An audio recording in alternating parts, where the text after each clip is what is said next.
Hello, good people. Welcome to another episode of Let's Be Real. It's been a chilling couple of games, I would say, if that's the right word, and it's been an upside down, kind of a series of games. Quite, I don't know what the right word will be because using terrible might undersell it. But yeah, I mean, we get the vibe. But before any further ado, considering this, last two games, Jacobs, how are you feeling? A couple of games. Well, I mean, I just don't understand what went wrong, Farooq. Like we were always predicting, hey, like these teams are like missing these players. We're gonna have it so easy, but that didn't turn out to be the case. Like all of our predictions went wrong. Nothing's like basically So working that's the out thing, for the Jacob. attack. Please tell me something I don't know. I'm looking to hear something. Honestly, because the point is, honestly, like after the game, I kind of felt sad yesterday because both our podcasts and you know the mainstream media, everyone was talking about the same team, and I wanted to hear something different. I wanted to hear something refreshing, honestly, because everyone keeps talking about you have a toothless attack. Okay, Benzema is doing this, Vinicius is doing okay, rather Benzema is not doing this and Vinicius is not doing this, he's doing that. I mean, tell me something different. Like honestly, like I just want to hear something different, honestly. Like some I don't know, man. Let's see because I why I'm asking you that because like you weren't on for the post game, so like I want to get what's your your own take on this. Well, I didn't tune in for the post game, so I'm not sure what narrative you guys focused on. Basically, was it just the main star performers getting checked out, and then just Barca having like an insanely good defense? But for me, I feel like even if we don't have all of our starters firing like at the top of their form, I feel like we need to figure out a way real soon, real fast, if we need to be consistent in La Liga, especially. Like we can't depend on Vinny having stellar games or like if you stop Vinny, our attack becomes toothless, right? So I feel like one of the ways that we could tackle that is through off the ball runs. So one thing that I noticed, especially when we most of our attack, like when we tried it out, we overloaded the left side, and then it was a quick switch over to Carvajal. And as you might have probably discussed in the pod, all of those crosses were like meaningless. Like, but one is the quality of the cross. The other part I feel like is the thing that we don't do more often, which is off the ball runs. So none of our midfielders make these kinds of runs that shifts away defenders. So if we can get that spot on, or if Carlo works on that more, I feel like our even if our like main starters aren't firing, we can figure out a way to score. I mean, that.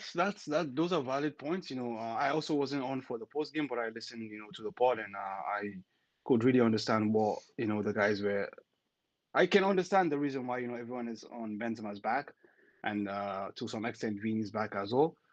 Well, what I just fail to understand here is this: no one created anything for Benzema. Do you want Benzema to win the ball but create for himself and score at the same time? Isn't that asking too much of him? I mean, the point is, last year it was a sort of an anomaly, honestly. Anyone who is expecting, obviously, I know no one is expecting that. But the point for me personally, like my takeaway from this game, as what I've always said, even in the past and in the, a lot of time, is this: we don't have a pattern of play. We don't have a system of play. We don't have a system that is designed to break down this, what's it called, this low blocks and what is not. We're just a team that plays on just, hero ball, moment of individual brilliances. Uh, Carlo has done really good job. Understand? He's done a fantastic job, and what is and what is not. But that style of play, that that hero ball, that moment of individual brilliance, can only take you to a certain extent. If a player like Benzema was having the season he has last year, obviously fine and good, it can happen. But the point is, Vini is someone who likes to exploit space. When you're playing a low block, there is no space. Fortunately, we have a player like Rodrigo who is very good in tight spaces. But then he wasn't fit for that game, or rather, he wasn't fit to start the game. Okay, so that's also something that you have to consider there. But for me personally, I don't know, but my diagnosis is this, Jacob. One thing that has always been, an hallmark of all Real Madrid teams, not even Real Madrid teams, every good modern team we've seen this, is very, very good fullbacks. Carvajal, Marcelo, you know, at even with, let's not forget Guardiola's bought four fullbacks and discarded them and got new fullbacks before he came on to Walker and Cancelo combination. Even to a certain extent, Zinchenko. You go to Chelsea, like I think the player with the highest talk at Chelsea most likely might be Reece James. He's a fullback. You Okay. go to clubs Liverpool when they're at their pump. Their source of creativity was the fullbacks, Trent and Robertson. You know, we go back even to Barcelona. Pep's Barcelona. The likes of the Jordi Albas, the Dani Alves, the Eric Abidals.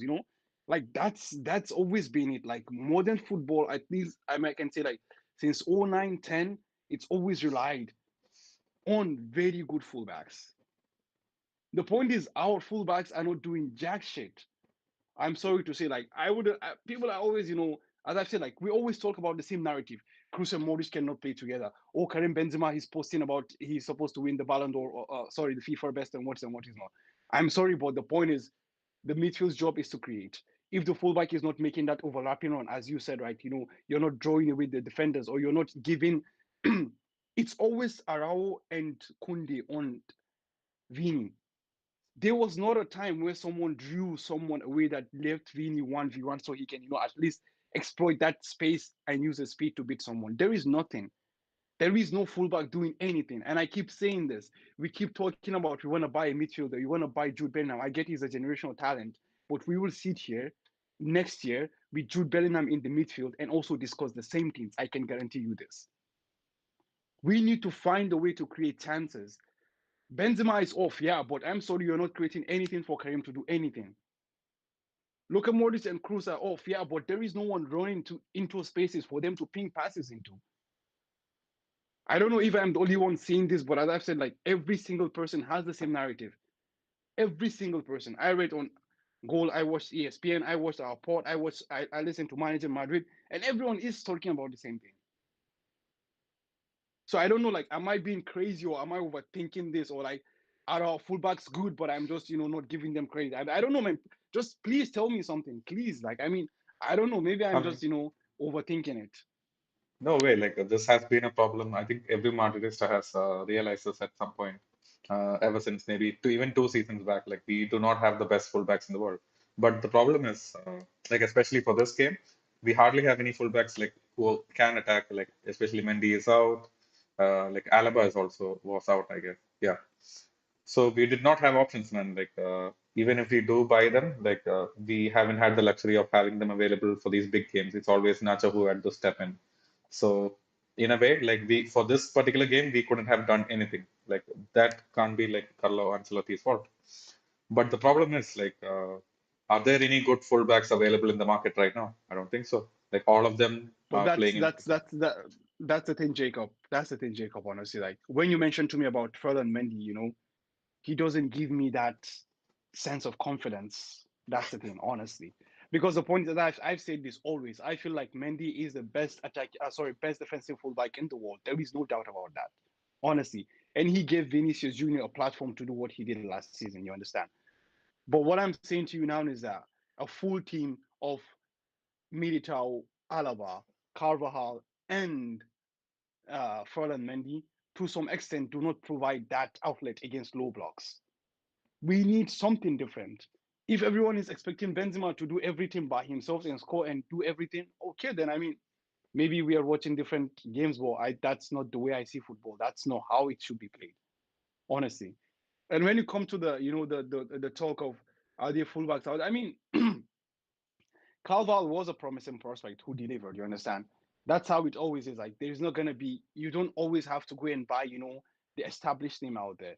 You just have to give players opportunities to show you that they can give you something different. You understand? For example, we what we've seen with Danny Ceballos there. He was given. Oh, he's highly rated, fine, but he was given the chance and he showed that okay, I can offer a different kind of uh, skills to what your team has in place. You understand? So that's the thing I want to say. Like it's just it doesn't have to be that you have to go and buy a ready-made fullback there now. Or it's the fact that you have to gradually ease a certain fullback into the team, and you can see that okay, this person has a lot of promise and he can deliver on his promise or lack thereof. So there is that as well. But I don't know, man. It seems a bit upside down, honestly, right now. Like, I don't know. We're just trying to still wait on this hero ball thing and what is and what is now. But I just still feel like expecting Benzema or Vinicius Junior to create magic out of nothing is still asking too much, honestly. Like, obviously they are fantastic, phenomenal players, but it's too much, honestly, in my opinion. I mean, I don't see like, do you see us li being linked with any promising right backs? I don't think so. At least for left back, we have like a good prospect up and coming. Like it's Ran Garcia. We're for sure gonna sign. But the right back position like really looks bleak, and the market is not like uh, full of like promising and exciting fullbacks, right? It's always a trade-off with these people, especially like okay, let's say Farouk, like we go for someone like Trent Alexander-Arnold. Imagine we buy him. The problem is like he's so good at the attack, but he's very weak on his defense as well. Like especially with our centre backs not being properly able to cover uh, the absence of a defensive player like Casemiro. So they always have their work cut out for them. So in these big sort of games, I would rather have like a decently playing defensive fullback rather than someone like Trent. What do you think? That's a good shot, honestly. I think you might have a point there. But the point I'm trying to say to you is that in the game against Barcelona, in the game against Atleti, we needed a trend. We did here. That's for sure. You understand? We need. I mean, even the point is this: like, the team becomes this like, it was so predictable, so one dimensional. That it's easy to defend. There Yeah, was nothing out of the box. So honestly, like, and what I'm saying to you here is this: like, it doesn't have to be a player of the caliber of Trent. Trent has his difficulties and what is not. It doesn't have to be a player in the caliber of Reece James. You understand? For example, we know that a player like João Cancelo is on the market. This is something that everyone knows. This is something that everyone knows. You understand?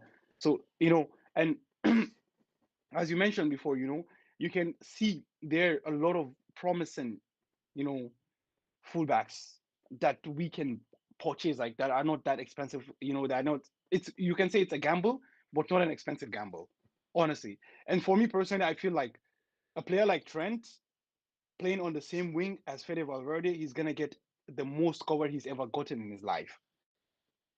that's So true, man. that for me, I don't think is gonna be too much of a problem, honestly, in my opinion at least. And considering the fact what we've seen, okay, Tchouameni hasn't been very good, or rather, he hasn't been even allowed to be good for the past couple of weeks. But what we've seen from him from the first half of the season shows that makes me also believe that okay, he can do a job covering a player like Trent if that's what they do. You understand? So the point is, it's not like this is the first time we've been here. No, we've played with Marcelo before, and we've seen like whatever Trent is doing, Marcelo has done way worse than that. Yeah, With defensive lapses and all that. You understand? But we've not seen this. We won three champions. I mean, 4 in 5 years with that. So you understand? So it's nothing new, but but there are players out there that doesn't have to be of that. I mean, off the top of my head, I remember this guy because I was impressed by him. Rayo Vallecano, Ivan Fresneda, yeah. 18, 19 years old. Bring him into the team gradually, ease him into the team gradually.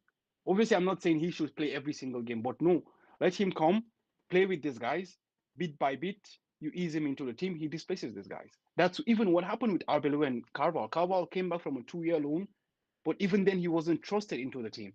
He was gradually eased into the team by displacing Arbeloa, Yeah, man, that's true. But right? like also Sunit says in the chat, like Carvajal is not getting displaced. I keep telling you guys, I feel like he still has a lot to give. Like I'm not so sure if he still has a lot to give, but then the reality is that we have seen these new exciting attacking fullbacks come in, and then nobody has been able to displace Carvajal. So if you remember, like Odriozola was so promising. He was super fast. We were all so excited for him. Like, but he just hasn't been able to replace Carvajal. That's because Carvajal performs in these big games, and then he basically becomes undroppable whenever he is fit. So it's the same case with Hakimi as well. Like he has so many things to offer when going forward, but then he has these lapses in concentration when defending as well.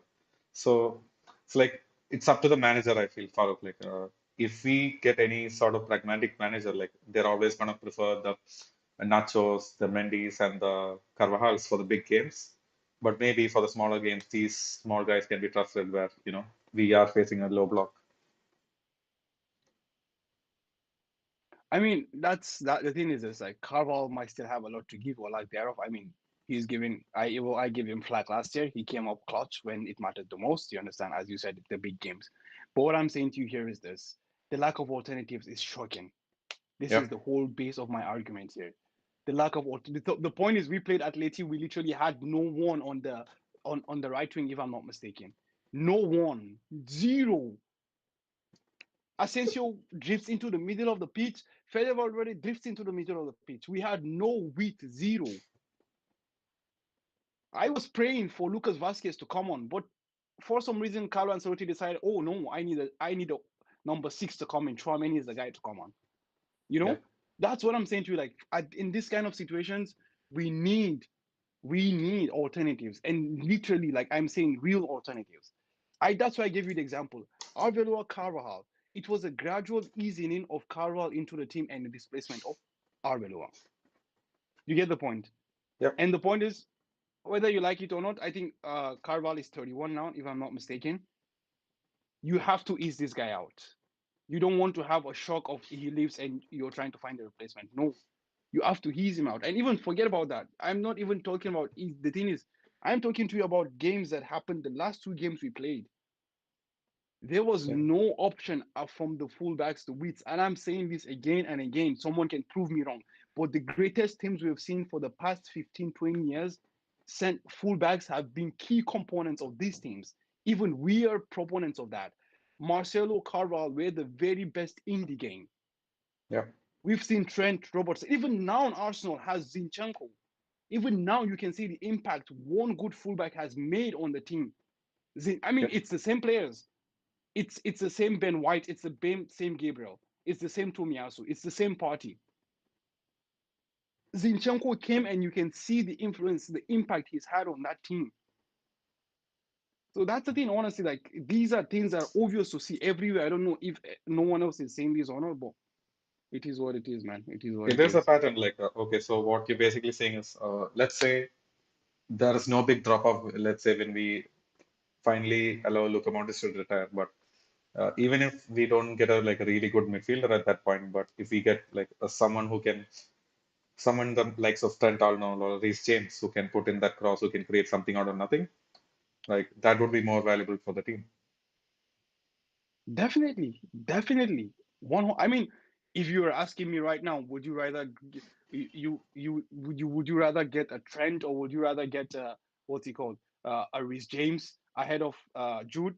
I will take Reece James every single day of the week, every single day of the year. Reece and Jude, I mean, for me personally, nah, there is no even debate about it, man.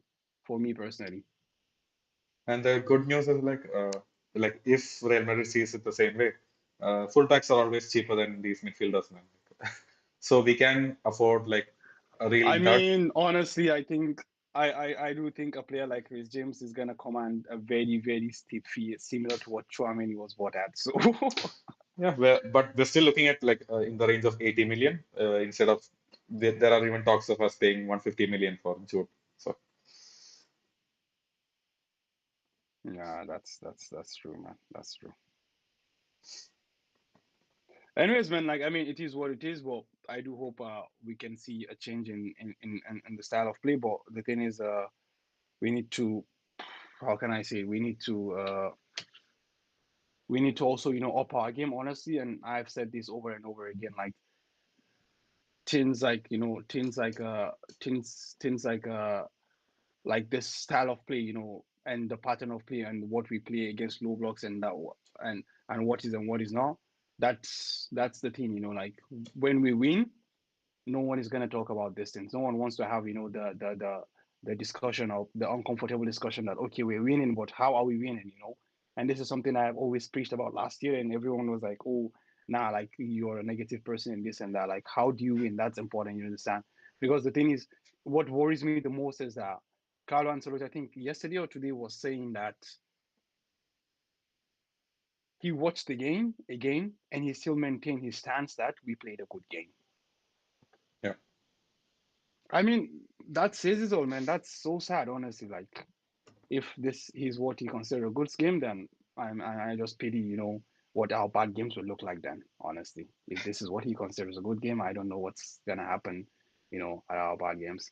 But anyways, man, like I mean, what do you think? You think we're still in with a chance at the Camp Nou? For sure, man. I feel like we just need a good game in Betis, and then the boys will get fired up for sure. But hopefully, like you said, no. But before I get into that, I just want to add, it doesn't matter how you win. Like Barcelona, I'm pretty sure are feeling right at the top. Like even if they had a shit performance, but it matters how you lose. It shouldn't matter how you lose because that's the main thing that the players and Carlo was focusing on. They were like, "Oh, we played such a good pressing game. We had such a good defensive game." But that shouldn't matter at all. I was like, frankly, very disappointed with all of the comments from the players. And I mean, that's the thing, man. Honestly, like you see what they were saying after. Even I think even Modric said something in the same, with the same within the same Exactly, line. Courtois And and Modric. yeah, it's so sad to see, that this is this and that. I mean, the guys came and they did the job and they left. And honestly, this game showed everyone why Barca has the best defense in the top European five leagues. Yeah, Honestly, because the thing is this, which is something I've always said. The defense is not about one single player. We always talk about the fact that, oh, Alaba is caught out, Militao is caught back out. No, it's a team job. You could see how fucking Frankie de Jong was defending, man. It's never a single person job because the point is everyone knows that in isolation, Marcos and Alonso 1v1 is one of the shittiest you can find out there. Maybe just behind Eric Garcia, you know? But in the game, he wasn't left to be in that position. Hence, he was one of the best defenders on the pitch. yeah, man, It was a team totally. effort. Honestly, it was a collective effort from these guys. That's also one thing that actually brings me a bit of joy in the sense that I know that once they're gonna play with Pedri and Lewandowski, they're not gonna be this defensive. At least we will have chances to exploit. That's one thing. I mean, if the only way we can play is counter attack, and I'm sorry, man, I don't know. If it's because that's what it seems like. The only way we can play is to exploit. I mean, unless we're gonna play Liverpool every week, it seems like it's impossible for us to actually play any team that has any sort of decent defensive shape. And we're gonna play against Real Betis. Also, this is a team that's actually that has a very good structure as well. Mario Pellegrini is he's no slouch. He's a very good tactician, So he for sure would have seen the last two games and understand that okay, we just need to, uh, get one attacking move right, and these guys would not be able to break us down. And these For guys sure. will not be able to. I mean, it's obvious, man. I mean, the point is when your biggest strength remains Vinicius Junior, and Vinicius Junior, if someone just yeah, if someone comments on his haircut or his nail polish, it's a fight, you know. So I mean, that's the The thing. Like someone tells, oh, your shoelaces are untied, it's a fight. And that's the thing. Like obviously, oppositions are gonna go into this and see because after I think I discussed this with you as well. Like I told you, the one thing you could see which was different from the European game and the league games in Spain was that Liverpool didn't taunt Vini. winning, Vini yeah, was there just balling. Vini was there just balling. But if someone just taunts him, man, oh, your teeth is too white, it's a fight. yeah, yeah. The scouting report is out. Like that's why majority of the teams do go after him, and even the fans help along. It can't be helped. We need to Yeah, figure out another I way. mean that's the But thing, man. then, And that, yeah, you know, uh, one thing which is important to notice is that honestly, like I think a lot of people also might be missing this is that both Vinicius Junior and Rodrigo are two different players. Honestly, I do feel this that in both games against Atleti and Barcelona, if Rodrigo was there, it could have been something different. Because while Vinicius likes to exploit space that is being given ahead of him, I feel that Rodrigo, or not, I feel that we've seen that Rodrigo is someone that works very at his best in very tight spaces. yep, So that those tight spaces that Barcelona and Atleti had created, honestly, like I felt like Rodrigo would have been able to exploit that, in my opinion. So it's not just all, doom and gloom, honestly. So there's gonna be there are some things you can see out there, but hopefully that our team comes to realize that Karim Benzema is not he's not Jesus. He can't keep working on water. You understand? He can't win the tackle, create the chance, and finish the chance. This is not basketball. This is football. It's a game of 11 players. I hope Sure. our team starts to realize that.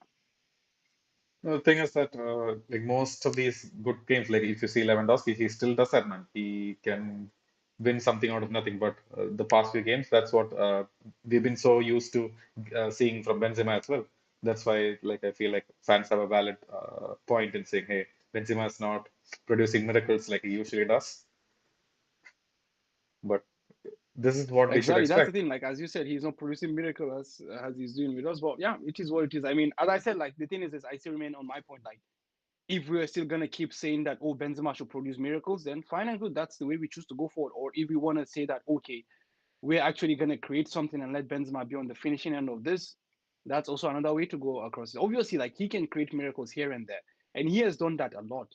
This is the man who has a lot of credit in the bank. But the point is, in situations where these are not happening, there should be an alternative to a way of play. It doesn't mean that when a team plays low block, you literally are out of it. You literally are waiting for a single moment of individual brilliance. That should Yep. not be it.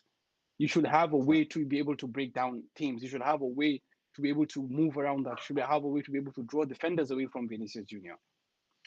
Yeah, and it's been proven, right? The only thing that actually works against a low block is widening the length of the pitch. That's the only way. And Definitely, you have to hog the touchlines. yeah, You have to hog the touchlines. You have to create those, those things. But that's why I'm saying, like, we don't have that. Like, Mendy is not a touchline hogging fullback. Already Alaba, we know he doesn't even want to play there, so he's, it's a whole different ball game. Honestly, I don't know, man. Let's see. Anyways, we've talked so much about the game and we've ranted a lot, so let's not keep that vibe. So yeah, we're going against, after our last game, Barcelona also dropped points against Algeria, so it's now just 7 points. yep. I'm saying that sarcastically, obviously. It's now just 7 points, and now we go to play Betis. You know, No, we go to play Real Betis in Seville. Well, what's your first initial take on that, Jacob? What do you think? first initial take is just a note mentally because talking about Real Madrid and then like it's been so depressing for the past few weeks.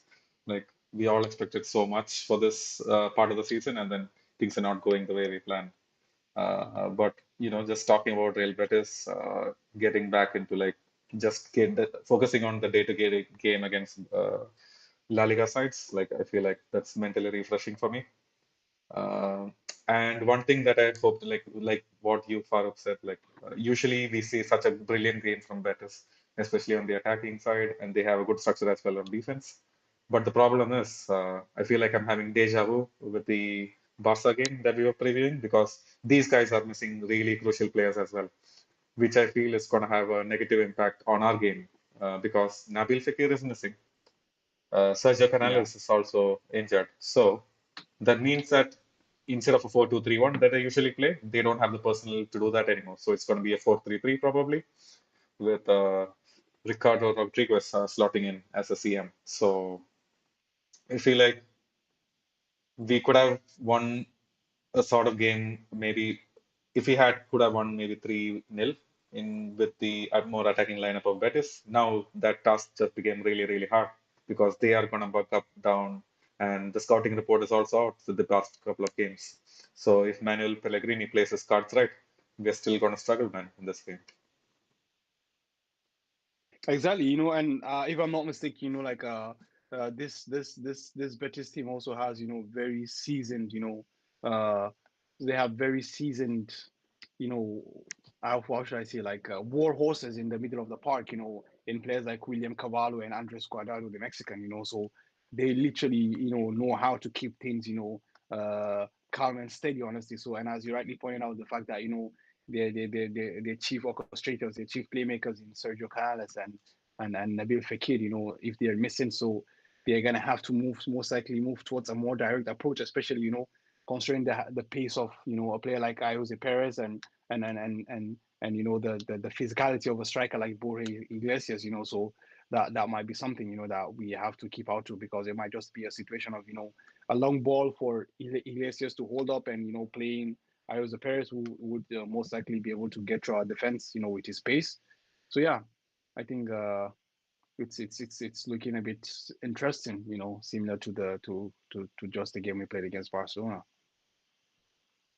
Yeah, and it's not just against us that Betis, kind of struggled. So the last five meetings, I guess, they've never gotten a win against us. The last season, it was two draws, but then this season, man, that was a fun time. Like when we first met Betis, the Bernabeu just opened up.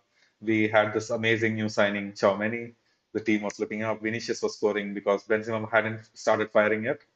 Valverde was scoring at the Yeah. top of his game. Like that was nice moment. So that was fun for me to see just looking back. But yeah, Real Betis this season, especially at this part of the season, they have been conceding a lot of goals as well. So it's been 3-2 wins, 4-3 losses. Maybe I would say the most La Liga, like exciting La Liga team to watch this month. I mean, if that's that suits us a lot, man, because if we have a team that loves to play basketball, I mean, that's the kind of game we're into, man. Like to play just games where that finishes 7-5, 4-3, 5-2. Those are the kind of games we love to play. So I actually wasn't very aware of that about Betis, but you saying this kind of actually gives me a bit of a refresher, because I know that if teams No, love but to play this kind of basketball games, or or should I say tennis games, like I think there's most likely maybe no one better than us at doing this, honestly. So yeah, that's exactly, that's but that's I that's was something licking to my look forward to. lips like the same as you. But the problem is right now they're missing Fekir and Canales. Like I don't think they're gonna go for the same game plan now anymore. So that's why I'm like super bummed out for this game. Otherwise, we could have seen some good football on both sides of the pitch. That's a valid point, honestly. They might have a more more tempered Congo approach compared to the all-out attack that they might have wanted to do before. But yeah, I mean, as we've said before, like Mauro Pellegrini is a very astute coach, honestly. Like he's a T, because even we could remember like in the 2009 season, like he was really good at Real Madrid. Like he lost just this Pep's all-time great team. So yeah, but I still believe that that defensive solidity and that complex shape that his teams will always have, whether even if they are missing this players, will always remain there. But the question just becomes, how much of a defensive structure do they go into, honestly? Because as you said, these players are missing, so it's going to be quite interesting to see how the matchups pan out, honestly. Yeah, and they have like if you look at their attack, they have these really technical and smart players also, but not necessarily, I would say, the fastest. So even if we had Alaba for this game, I would like be totally comfortable playing Alaba right there at left back, because these guys they create a lot of chances in the counter attack, especially playing out the middle, and it's always Fekir or Canales dropping back and then playing that whole formation, which is like so exciting to see. Not a lot of teams play that way anymore, but yeah, it's just unfortunate. Honestly, after watching the last couple of games, although like people might want to say, okay, like Rudiger wasn't at fault for the goal against Barcelona. I totally agree. But at this point in time, I am just at the point where Rudiger should be out of the team. Camavinga should be the left back and just play Nacho and Militao as the center backs, honestly. I mean, this might be a bit a hot take or whatever it is, but at this point, I am just looking for something different, honestly. Let's just take Rudiger out of the team, play Nacho and Militao, and play Camavinga as a fullback. Honestly, like it's I don't know, man. It's enough, man. Like we've seen what we're gonna see and what is and what is not. And I mean, this is I don't know, honestly. Like I don't know, honestly. So maybe Yeah, with time, as I've said, he might get better and what is not. But at least at this point in time, we just need to get a bit of solidity, honestly. So let's just remove this guy, play Nacho and Militao, and just put Camavinga there as a fullback, honestly, because let's see something different. Let's get a different approach to things, man. there you go, guys. Like, Ro- Farouk has had enough, like seeing these kick-ass defensive fullbacks. But yeah, I have to agree with you. But the only reason that I'm gonna say like Rudiger should remain for this game is that it was his birthday a couple of days back. It would be cruel to, drop him. Man, nah, man. Nah. I don't know, man. Honestly, because the point is, what's what else can happen? We've seen the worst already. What else can happen? Yeah, What else can happen? So that, and also, I feel like taking Rudiger away from the fired in line as well, just make him, see things from a different approach as well. I feel like that giving him that breather, that rest also, that will also help him as well. It will help the team and also help him as well. yeah, yeah. Like we have a bunch of comments. You wanna go through them? Sure, man. Sure. Just read them out. Let's see what they're saying. Okay, so yeah, Sunil of course mentions that his head was so fucking tilted listening to that. Because we were mentioning like getting Reece James in, and then he was saying like he's for sure Chelsea's future captain, and he was just annoyed that we were even considering it. Now, obviously, we know James is not coming, but I'm just saying, like, if I was given an alternative of should I pursue Jude Bellingham or should I pursue Reece James, obviously, I'm going to go after Reece James because he solves a more immediate problem in the team, Yeah, in my opinion, more than what Bellingham is going to solve. But obviously, we know Trent and Reece that we're talking about. These two guys are not fucking moving from that team. They're not going anywhere. Even away from Reece, I think Trent is a more gung ho person that for sure will never leave Liverpool. I yeah, mean, both Reece and Trent, they for sure they are not people that we can purchase. Obviously, we're just talking about hypotheticals. If there are yeah. people who are, if you're given this option. But I mean, for sure. I mean, we are not that high yet. We know that for sure. These guys ain't coming nowhere, man. Yeah, in our fairness, we did mention like a more realistic signing was even Fresneda, but yeah, let's see if Yeah. Real Madrid scouts can work their magic. Also, yeah, Ricardo Bingling is in the comments. He says we need to sign that right winger or continuously play Rodrigo there as he is better than both Fede and Asensio in that role. Like, but the reality was like Rodrigo just isn't available for like many of the big games. Like we are forced to play Asensio or Valverde now. The point is honestly like the way we've played last year, I can totally understand the reason why Carlo Ancelotti have always played again with Fede Valverde, because what happens is that Fede Valverde is a de facto fourth midfielder which makes you fill up the pack, and uh he kind of how should I say, he kind of complements Luka Modric and Toni Kroos, because the point is that we know that Kroos is not the most mobile midfielder, so that athleticism that we get from Fede Valverde kind of complements that, honestly. But I also get the feel of what he's saying about the winger, honestly, because I think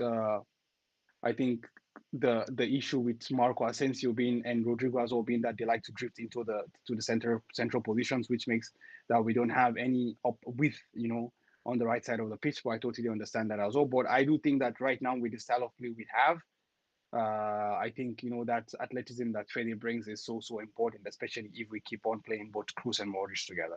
But then obviously going forward, we don't know what's going to happen with both Cruz and Modric. But yeah, moving forward, we need to see what's going to happen in that position as well. Exactly. And yeah, and Ricardo and Suned are having like a discussion, let's say. They're just mentioning that all of our like big defeats have come against Barcelona. Like even without Messi, they have been able to catch us like 3-0 or 4-0. And then we just can't do that. And then we did mention this in the previews as well. Like we can't expect like we don't even have a memory of having like a really good win against them. So I don't know, man. Like, do you think in the reverse fixtures, if we can get our attack working again, do you think we can maybe score 3 or 4? Nope. Hell No. no. Hell We can win a game by scoring 3-1, 4-2, something like this. But nah, I mean, if you're looking for a 3-0, 4-0, 5-1 victory, nah, hell no. We cannot. we just We can't. can't. We just can't. That's just the thing. Like it's a mental block there, you understand? I mean, we need to go they need to get the team as a whole, from the management to the person who packs the trash. They need to go to a therapy, to a therapeutic session and get the demons of Barcelona exercise from them. Otherwise, nah. This is just a mental. I mean, the same way you cannot quantify how Real Madrid gets new players in, but they still play very well in the Champions League. That's the same way you cannot quantify why Real Madrid cannot score five past Barcelona. So it's the Exactly. same thing, man. Nah, nah.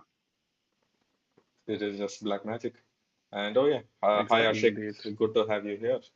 So he also mentions a different approach. Let's not make any big panic changes. We are struggling with injuries, and staying calm in the storm is what Real does best. We can't make any changes because we don't even have the players to change. Who are we changing? We don't have the players. That's the truth. I don't know. Maybe Yeah, he's referring to the Rudiger maybe. Kamavinga point Hmm. I mentioned, No, I feel but like we he's don't mentioning like the have any new players to change. transfers that we were planning to get in. But I mean, as I said, that's the thing. Like honestly, like we Real Madrid fans, we choose to blame Karim Benzema for not making miracle happen, rather than questioning the fact that why is Carlo Ancelotti bringing on a number six when we're when we're looking for a goal. So that's the thing. Like if we're still expecting miracle men like the Cristianos, the Rauls, the the the Benzemas, that's a different approach. But honestly, I think it's high time that we move away from that because we've seen like even now like a lot of teams are no longer doing that miracle man anymore. There are very few teams out there who still work with the miracle man. I mean, a team structure eventually is what's going on because the good thing about a team structure is that you can have a team that doesn't have a star man, and that can work. You Yeah. know, that's and we've seen this a lot or a lot from a lot of teams across the years. But it is what it is, honestly. But yeah, I personally think change is long time due, a long time overdue. And I'm gonna say it here: the change is long time overdue, and that change is not with Carlo Ancelotti. With all due respect, it's not with Carlo Ancelotti. He might win, and he will still stay on. He has the credit in the bank that he should continue as a coach, fine and good. But like, if you ask my personal opinion, nah. Okay, like one thing that we did mention is like, okay, we definitely need new fullbacks, but would you rate our center backs? So Nacho might leave at the end of the season. Like we are still not sure of that. So considering that, like, do you think we need a change in the center of the park as well? I mean, the point is this: Militao is there forever and ever. There is nothing that can be said about that. But both Rudiger and David Alaba. I think Alaba is 31. Rudiger also should be 30, if I'm not mistaken. Something like that. Yeah. We've seen last year that Rudiger and Alaba and Militao can work, but with Rudiger, there is, the jury is still out on that. We still can make, a concrete remark on that. But I still feel like, if Nacho leaves, then we need one center back, at least just to replace him. It doesn't have to be someone that very, very high profile. But I'm just gonna throw these out there. There's a player named Pau Torres somewhere, you know, I don't know. So, Yeah. and I'm, also that's the point is Nacho is Spanish, Pau Torres is Spanish, and the good thing about Pau Torres is that he comes with such a high profile that there is a chance of him actually disposing either of Rudiger or Alaba or whoever it is, and actually claiming a starting berth for himself. So yeah. I don't know. This is just I'm just throwing a name out there. It can be, it cannot be. Yeah, we do have some dead weight as well at the center back position with Vallejo.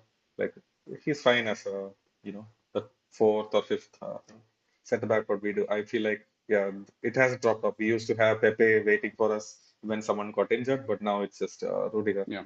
who's still not that player yet for Real Madrid. Okay, so we did have a lot more comments after that. Like, do you want to go through them or?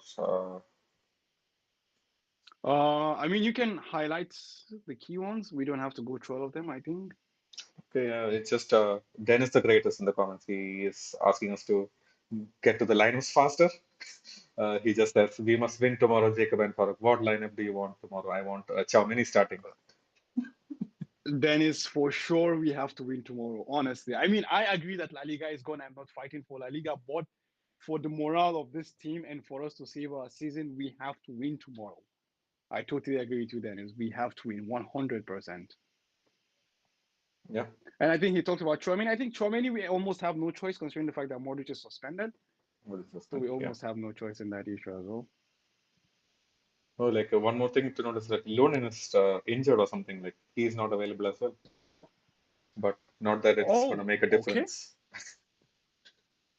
Yeah, I mean the thing is, yeah, honestly, that's the truth, man. That's the truth. Like Lunin is out, so it shouldn't make a much of a difference. But this garbage thing about karma, and when it rains, it pours, and you go there and you see something happen to Tivo, and, there is no backup, nowhere to be found. But Come on, yeah, let's let's not jinx let's it. exactly, let's not jinx it. Indeed, man. Indeed, man. Indeed, indeed. So yeah, like our both teams are really having injury problems. Like we are starting to get out of it, but that is right in the thick of it, especially since they're going to be facing Man United, which is also a big game coming up. Do you think like there's a On chance they Thursday, might? right? Yeah, Yeah. that's going to be a fun game. But do you think they're going to maybe rest a few of their players and not go for the win? I don't think so, considering the fact that I think Real Betis are fifth in the table, just 2 points outside of us. What's it called? Athletic, Atletico Madrid, Atletico. and 4 points outside of Sociedad. Yeah, They have a very good shot of qualifying for the Champions League. So uh, I think he's I think Pellegrini would prioritize the league, in my opinion. So uh, I wouldn't think they would rest players, honestly, because I think rather than resting players here, they would most likely want to rest players towards the second leg, depending on whatever the results is, yeah, because that would make them much more. Depending on, as I said, if they're in for a fight, they will just rest their players in the games towards the second leg. But I think for now, they will want to play the full first team, because I think, if I'm not mistaken, I'm checking just here, like they actually traveled to Old Trafford for the first leg on Thursday. So yeah, I think he's gonna play because they're at home as well. So I think he's gonna want to play his full strength against Real Madrid, and then travel to Old Trafford and see if they can make something there, and then play the game in the second leg against United in Seville. yeah. Sounds like a plan. Indeed, indeed. Right. Did you have anything else to mention? Like, I do have a few talking points, but then I feel like we've been rambling for so long. We do have, like one I, thing I just wanted to mention was like the longevity of some of these players, like in the Betis team, especially Joaquin. Like he is fucking 41, oh yes, man! and he's Holy played God! in 5 Europa League games. It's not just in La Liga. It's just he played in 5 Europa League games and 10 games in La Liga. Wow, 41. Yeah. Wow, man! I used to remember this man at Fiorentina as well, man. Like he actually played in Italy as well, and I remember he had a homecoming to Real Betis back. Wow. I mean, That has to be some type kudos of to him, record, man. right? Honestly. Like, I don't feel like an older player has played in the Europa League. Honestly, I don't know because it's not a tournament we play in, so we don't have. Maybe we can ask some Barcelona fans if they're here to give us some information about the records of Europa League. Well, I don't know, man. But honestly, like just kudos to where it's due, man. Like the ability to be maintaining, playing at a team so that Real Betis who is fighting, for both the fighting in Europe and in Spain, on two fronts, having to hold down a role in this team. It's really, really, really, it takes a lot of hard work. So great credit to Joaquin. Honestly, it's not Yeah, easy at all. So man, respect, man, respect. yeah, man. And one more player like that is William Carvalho. Like, we all expected him to maybe retire for a bit, especially after Portugal's exit, but he's still going strong. He's flourishing actually. Like, one thing I was noticing is that all of these counterattacks, they're being started by William Carvalho. He's the one carrying the ball out. He's the one feeding in Fekir or Yep, Canales. yep, yep. Still going strong. Actually, I don't know if you watched a lot of Portugal during the Euro 2016 victory. Carvalho was so freaking amazing, Yeah. honestly. So I remember like him and Danilo Pereira were the two holding midfielders, and their job was just to destroy anything and everything. So honestly, like Carvalho is a very good ball carrier, which I expected. I was actually thinking that he was gonna achieve much more than he's achieved right now, honestly. But yeah, I mean, it is even being a member of this Real Betis team is not easy, honestly. But yeah, he already came with a very high. I think he came with a lot of reputation from Portugal. I think he came from Sporting, if I'm not mistaken. Yeah. Yeah. So William Carvalho he's a very very interesting player to watch, honestly. All right. Oh. Yeah. Should we head into the lineups then? I think yeah. Let's not keep Dennis the Great waiting. Let's just let's go into that and just let's see what the people are. But I mean, the point is, we can We know that Thibaut starts in goal, so there is no even discussion about that. But maybe we can discuss the center backs or rather the back four position. What do you think? Let's just say what we would like to see, right? Like rather than predict it for a change. Like you said, like let's hope either Nacho can slot in or yeah, let's see if that works out for us better defensively for the center backs. Militao and Nacho is going to be my pick. Yeah, honestly, like I really would love to see that. Really, really would love to see that, honestly, because I think I do personally think, well, at least for me, I want to see something else. Like I am tired of seeing the same, things with Rudiger. We don't win any aerial duels, and uh, we even the ones that they do win in the opposition half, it's always on off target. So I just want to see, that's because the thing is, honestly, one credit we always have to give to Nacho is that he always gives a stable performance. Okay, Yeah, here and there he gives like very good performances, picks, for example, the Champions League game against Man City, for example, we can name the game against Liverpool at Anfield as well, he gives some peak performances here and there, but whatever happens, he always has this, steady performance that he gives you. yeah, So that's why I just want to see him bring that steadiness alongside Militao. And let's try to put Kamavinga there at least to see some dynamism, athleticism, someone that can, maybe run past Vini here and there. I mean, obviously, he's not also running past Vini here and there, but I mean, just something different, honestly. Like for me, it's more of the center back position. I want to see something different there, just take out Rudiger and just play someone else, and see how it looks like. So the point is because we're short in players right now, if we take Rudiger out and play Nacho, we have to fit someone in the right back position, So that's why I'm just saying to put Kamavinga there. It's nothing, special as well. But let's see how it goes, man. I would personally love to see that, honestly. yeah. One thing that I would like to see more from Kamavinga is he's so good at beating his man, right? Dropping a shoulder, getting Yep, into the box. yep, yep, yep, Like yep, uh, yep. his his strong point is not getting into the ball and putting in that cross. Like he doesn't have that range of pass or like the pace on the ball when he passes. But yeah, this is something that I would like to see. Like he and Modric are really good at combining at the edge of the box. So if he can drift in and then when he can defenders out wide, that would be great to see. Yeah, I mean that would be. Well, actually, Modric is missing this game, so that combo might not be there. And yeah, I would love to see, that's as you said, that drifting in and combination as well, with other players, especially like a player like Dani Ceballos. I feel like, a combination of Dani Ceballos and what's he called? And Kamavinga might be so nice because as you know, like also Dani Ceballos is a very, nifty player. Also, he can, easily get past his man. So I think, those two guys, and also whether you like it or not, like Ceballos also is quite athletic of a player as well, although Yep. that might not be obvious at first glance. They're actually quite interesting proponents, I know. But the thing is this, we haven't been able to test out all this combination. The problem is that we haven't gotten that form going yet. But when we get the form going, maybe you can remember in the year 2017, like we were trying different combinations of players, But the point right now is that we win one game, we draw one, we lose one. We win one, we draw one, we lose one. So it's we are not able to create that, that sort of uh, that sort of winning environment whereby it doesn't matter who comes in, everyone's health is just high. So the team just, the machine just keeps running, honestly, So we're not there at that point yet, but obviously, hopefully down the line when we get to that point, I would love to see a midfield of, with Kamavinga and Dani Ceballos, running the things. But in the sense that Kamavinga and Ceballos are not, and neither of them is a six, but they're both eights, and they're just, doing their thing. And hopefully we can have a six of Chouameni and not Tony Kroos in that situation as well. So I think that might be a nice combo to see actually. I don't know. Maybe we've done that already this year, but I'm not. But actually, well, I do remember something like that. But I think Kamavinga was a six in that game. He was a holding Mm. midfielder, not not part uh, of the midfield too. So yeah, I think that's something I would love to see. Yeah, man. And we were missing Ceballos so much against Atletico as well.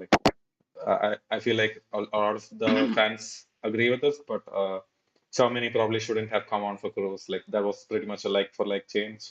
And instead, if we had brought on Ceballos, like that would have at least gotten us to see something different style of play. Didn't we see the same change against Barcelona as well? Yeah, Chouameni comes on when the team is one goal down. yeah, Makes sense? No, definitely no. Why? Why? Honestly, it doesn't make sense. But that's the thing. Like, a lot of things don't make sense. But it is what I mean. As I've said even earlier, like towards the turn of the season, I will continue to criticize Carlo Ancelotti, but I am also aware of the fact that he's such a great coach that he can turn this around and win the league and still win the Champions League again. If this yeah, happens, I wouldn't be surprised. If we don't win as well, I wouldn't, because I know that Carlo has that ability. He's not, I mean, he doesn't have the reputation he has for nothing sake. You understand? He has this reputation. He can still do this. He can still do what he can still, repeat what he's repeated last year. Or I just personally think that it's either we continue having these discussions of, oh, what's up or what's not up, and still go on and win, or we actually, sit down and look ourselves in the mirror and be like, okay, this is not the way. Like this Congo approach cannot work. This Euro ball cannot work, and we need to change some things. But yeah, honestly, like Carlo is such a great coach that he can eventually, turn this around and still win stuff. I'm not saying he's gonna win, but I'm saying that if there's anyone who can turn this around and win something, most likely it's Carlo, yeah. honestly. But in my personal opinion, even if he wins, I think it's time to go. We need something different because last season we had these discussions. I remember very well last season the game against Shakhtar Donetsk. We played a low block against Shakhtar fucking Donetsk. We Yeah. played a low ball. Tony Kroos was pinging the ball. Vini was going down the wing, caught back to Benz. It's a goal. Same thing. We went to Seville against Sevilla. Chelsea. Actually, Sevilla came to the Bernabeu. It was 1-1. Vinicius Junior caught in the left top corner. Same bullshit. Yeah. We went to whatever the City game, the PSG game, the Chelsea game, whatever you want to call them. Obviously, the Liverpool game in the final, that's a tactical thing. It's a neutral ground, it's a final. You can't, go in gongo approach and do jack shit and what is not. But this is all the games, man. Like all the games, we've always been on the back foot. We always, try to come back or not come back and something like this and something like that. But as I said, it's Carlo Ancelotti. Like this is he's such a great manager that he has the ability to pull these things off. But the point is, do I always want to pull these off? No, I don't want to always pull these off. I want to win See in a beautiful football. simple way that Yeah. you no no not just that. I want to win in such a simple way that I can win and go out and do something else. Not that when you win all your energy, obviously, like we're human beings, we're always in search of that adrenaline. I mean, imagine that Rodrigo goal, against City, that's Rabona from, sorry, not Rabona, but that outside of the boot, assist from Luka Modric. Like those are things that get your heart racing. As human beings, we look for those highs, but it shouldn't be a weekly thing, man. That's the thing. It shouldn't be the weekly. I mean, obviously, it No, can happen here and it's there, not but like not it every shouldn't single be a week. weekly thing. It's like it can't be a weekly thing. That's just not possible I consistently. mean, we've seen that it's last season. It was a weekly thing, man. Every week we had that. Last season it was a weekly thing. You're right in the sense that it can be a weekly thing. But what I'm saying to you is that Carlo is such a great man that he can turn that to a weekly thing. He Yeah. has that ability. But the point is, I don't want that to be a weekly thing, man. Fair enough. Fair enough. All right. So what did we finalize for the midfield? So there's no Modric. So it's going to be Uh, Tchouaméni, yeah, Ceballos, exactly. and who else? Toni Kroos or Valverde. Chouameni, Ceballos, Cruz. I actually feel it's more of a Chouameni, Fede Valverde, and maybe Tony Kroos, maybe. Hmm. Because I actually see Rodrigo because I feel like Carlo will also understand the fact that we need to win tomorrow. So I kind of see Rodrigo and I don't know, maybe Rodrigo, maybe Asensio, but I would want to see Rodrigo considering what we faced in the last two games and literally no one, trying to exploit those small spaces or rather no one being unable to exploit those small spaces, honestly. I would love to see that. But yeah, uh, a midfield of I would want to see Chouameni as the holding, Kroos uh, Fede. and Fede Valverde in the middle of the park. Sounds good. I Yeah. don't know what if you have some if you think of a different combo. No, man, I feel like that's exactly what we're gonna see also. We need to go out and win this one. Fede is, of course, gonna play in the midfield, not the attack.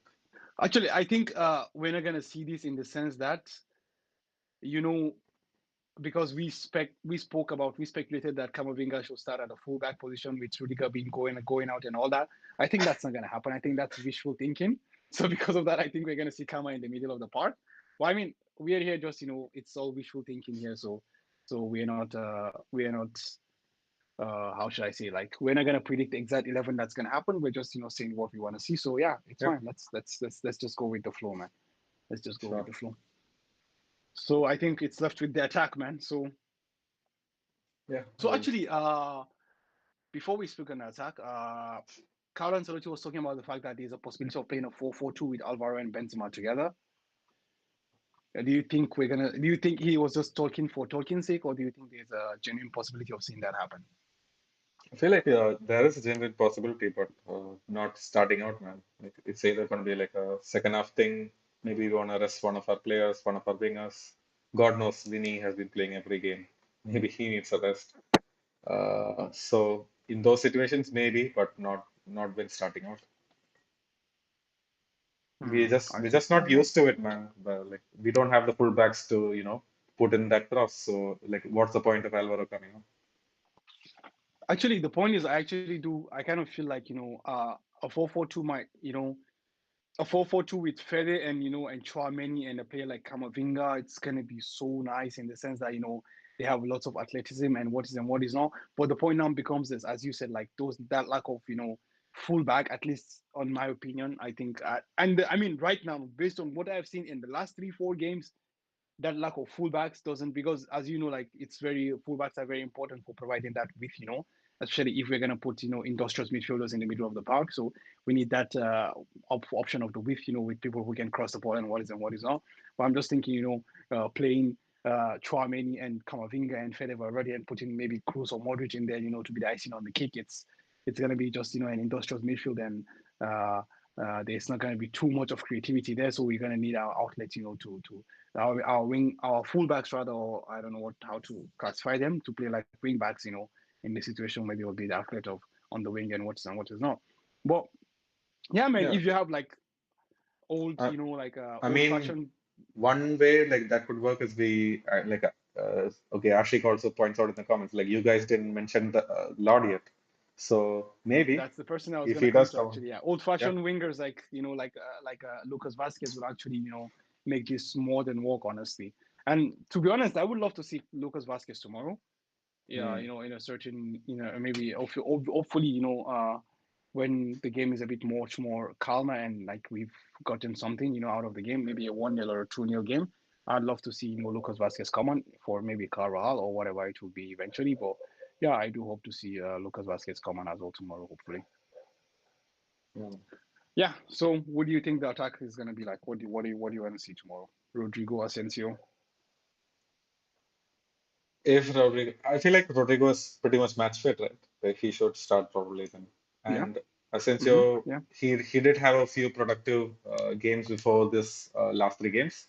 So, but his form has been starting to wash out now as well. Like he isn't getting those shots on target anymore. So I feel like Rodrigo is definitely going to start. Carlos probably going to see it, and of course Vinny and Benzema. Yeah, that's it. Like it's Vini and Benzema as well. Yeah, that's true. Actually, that's true. That's true. Well, I don't know, man. Honestly, like I just, I think we discussed this in the previous pre-game as well. The thing is this: like we have such a player like Rodriguez. Like sorry, it's Rodriguez, right? The striker, the young kid. Yeah, Alvaro Rodriguez. Yeah. It's Alvaro Rodriguez. Like so, like we have a player like Alvaro Rodriguez. And like the thing is, I kind of fear that we're putting him in situations where he has to come and do something, and I kind of hate that for players who are just coming up and coming, honestly, because this is not a Kamavinga who has played for Rennes. This is not a Chouameni who was who has played for From both Monaco. Bordeaux and Monaco. This and has played for the French national team. This is not the Alvarez that have played for the for the Argentinian national team. These are not this kind of player. Or like when Fede came, also like he was a Uruguayan international as well from Penarol, or how I'm sorry if I mispronounced that. So I think it's a different scenario for this because he's a very very raw kid. And I really don't like a situation where you're throwing a player into the deep end and and making him perform, or rather forcing him to perform. As I've said, like honestly, if you have a winning culture, like a more calm and collected culture, if you easily introduce a player into that, it gives him more chance to flourish and more chance to become much more better. Honestly, I don't know how much how much his temperament is or like thereof, but I kind of feel I hope we can provide him with much more better environment to thrive. Honestly, because we threw him against Atleti and against Barcelona to become the savior. I think it's very unfair on him, honestly, and it's very harsh. And I hope that does not become a detriment to his development as also. But I don't know. What do you think about it? Like, do you think it's the right way just to throw them into the to deep end or ease them in bit by bit? I mean, it's been a while since we've seen any sort of Castilla player making an impact. So at this point, I'll take any minutes that he gets. Like, of course, we all wish that he can maybe start a few easy games here and there just to get his legs going. And then if we really need Benzema, then we bring him on. But yeah, like one thing to mention is that our fans already have a nickname for Alvaro Rodriguez. So Ashik says we should just call him A-Rod. Oh, A-Rod. Okay then. Okay. I mean, that's cool. A-Rod. I mean, there's a famous A-Rod. Like I think he was the husband of Jennifer Lopez or something like that. J-Lo's boyfriend or husband was named A-Rod as well, if I'm not mistaken. Okay then. I mean, that's cool. A-Rod is something we can remember. Yeah, exactly. Thanks, Ashik, man. That's a good shot, man. A-Rod is good, man. A-Rod is good. Yeah, Jacob. Before we get into the predictions, maybe you want to go through the chat and see if there's something interesting that might pique our interest. No, it's just trolling about the Lord and A-Rod. Yeah, man. Yeah. The Lord indeed, man. Hopefully we can get to see him tomorrow, man. I really do hope so. I hope. Yeah. I mean, but the game is a bit late for me, honestly. But I'm just gonna watch it and sleep. Hopefully, I can go through the second half as well completely. I hope we have a very good first half. So even if I miss the with a bit of the second half, it's gonna be cool. But yeah, let's see how it goes, man. Let's see how it goes. So yeah, man. Do you wanna start with the predictions or what do you think is gonna happen tomorrow?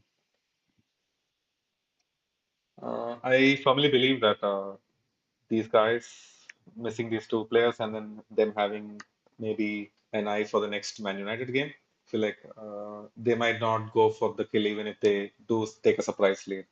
So I'm gonna predict a 2-1 where we come back and get our mojo back. Okay. I mean, that's not bad. That's not bad. That's not bad. Uh, Yeah, I think I'm gonna go in similar vein, but I'm just gonna go for the 3-1 victory. Like the clean sheet is still non-existent, but I want to believe that we get back into goal scoring form, and I think the introduction of Rodrigo is gonna be so important in my opinion in that game tomorrow. I hope I am right. I think he's gonna help create open spaces or at least or rather create spaces for Vinicius Junior and eventually Benzema to exploit. So yeah, I'm going for a 3-1 with the lack of clean sheet as usual. Yeah, man. Like the only thing I want to see is like see Benzema firing again. So hopefully a goal for him. Yeah, I hope so as well, man. I hope Karim also gets that. Honestly, I do hope he gets back on the goal scoring thing. But I personally, honestly, I'm not too worried about Karim Benzema right now. And I am worried about what is surrounding him and the lack thereof. You know, for me personally, as I said earlier, like I am, more worried about the fact that no one is doing anything and everyone is expecting Benzema to create something out of nothing. I think obviously he should be able to do that. Like he should do that and he can do that. You understand? But not every time, honestly. Like we are relying so much on hero ball. We're relying on so much of miracles to happen from this player. So yeah, I mean, I'm like just worried about we what's happening. always like one thing to note here is that we always give Benzema the like a benefit of the doubt because he might not do all of these things that a traditional striker would do. For example, like Lewandowski, like he is probably getting at the end of maybe two or three of Vinicius crosses at every single point of the game. Yep, yep. But Benzema is not that player. He just waits for the ball to arrive to him. Like that, I feel that's what fans are criticizing Benzema about, like the things that he does not do well. But yeah, let's just hope the things he does do well, like he can maybe produce miracles again. Yeah, man. Hopefully, let's see how it goes. But hope I mean the good thing now is that we don't have a midweek game at least, so it's a good time to rest before we go to before we. I think Espanyol comes to us, right? But we don't go to them. Do you know? I'm not It's sure a home about. game, I think, because I think we have two home games back to back against Espanyol and against Liverpool. Hmm. Yeah, but I don't know if you've read about this conspiracy that's going around. That 15 March, Barcelona defeat us 4-0, 15 March, Levante defeated us 4-0, and 15 March we play Liverpool at Anfield. Sorry, at the Bernabeu as well. Wow. So I mean, it's an anniversary for 4 goals conceded by Real Madrid, 4 unreplied goals. that's gonna be a true remontada, man. Oh, I don't want to see that. I don't know how true it is, but I do know that Barcelona defeated us 4-0, but I'm not sure about the Levante one. Hmm. But I saw this, this stat that was going around at 15 on the 15th March. We've considered, four Like, goals twice. I mean, okay, if that happens, I just want to like say, the Amazon series is coming up, so that is coming on March Yep, 10th. yep, So yep, I'm not yep. gonna watch it immediately. Like, 10 if exactly. I'm gonna watch it after the Liverpool game, so that just so I can watch something good if things go bad.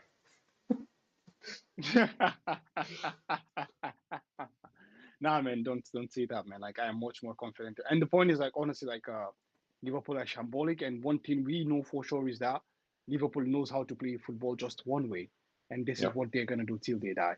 And the point is, we've seen that one way of playing is the best way to play against. I mean, rather, it's the worst place to play against Real Madrid, but it's the best way for us to play against yeah, because that way everything we're good at is being because Kroos has time on the ball, Vinicius has space to exploit. Benzema can do his thing. And so like this is because even when Liverpool were at their pump, we played them and we are still able to exploit the spaces as also. Yeah, especially considering now that the likes of Fabinho and Van Dijk have totally forgotten how to play football. So yeah, I'm kind of really confident about that game. But yeah, hopefully we can get it through. But as we've said, the thing is that Carlo Ancelotti and this group of Real Madrid people, they love the adrenaline. They need to find the highs and the peaks every time. So never say never, man. Never say never. all right. Okay. Yeah, Jacob. So anything to add? No, man, it's just I was reading up Ashik's comment as well. He says 15th March was also when Caesar was assassinated, so I suppose it's the day when kings die. Oh no, man. Nah, man. What the fuck, Ashik, man? What are you saying, man? Don't kill my enthusiasm, man. Wow, but that's an interesting start, man. Yeah. Oh, well, Wow, 15th March. Ashik's got me thinking, man. I don't no, man. Like Farooq, don't think, just do.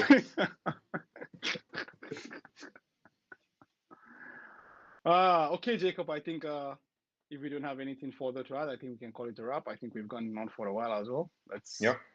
stop ranting. Let's let the people also take their time out. So I just, let's shout out the guys in the comment. Dennis the Great, Ashik, Sunaid was there as well. Who else was there? Scott Maybe you can just. Scott Heinem was here, and then Rodrigo was also there. Oh yeah, so shout out to you guys. Like honestly, you guys keep us engaged, and it's it makes this more entertaining. Honestly, like if we're having feedbacks and throwing in ideas to us as also it's really engaging. So thank you so much for keeping us engaged. And if you're new, if you're watching and if you're new here, just don't forget to like and subscribe and just help us do our thing because yeah, without you guys, we are nothing indeed. So yeah, we need those that feedback of the likes and the comments, and also don't forget to kick put a subscribe on this and also put on the turn on the notifications as well so you can get information whenever we schedule lives or post new content. Yeah, I mean, as usual, we should be here tomorrow after the game against Betis, hopefully in more joyous situations, hopefully after a victory as well. Yeah, so I think without further ado, let's just close this by saying Hala Madrid. Hala Madrid.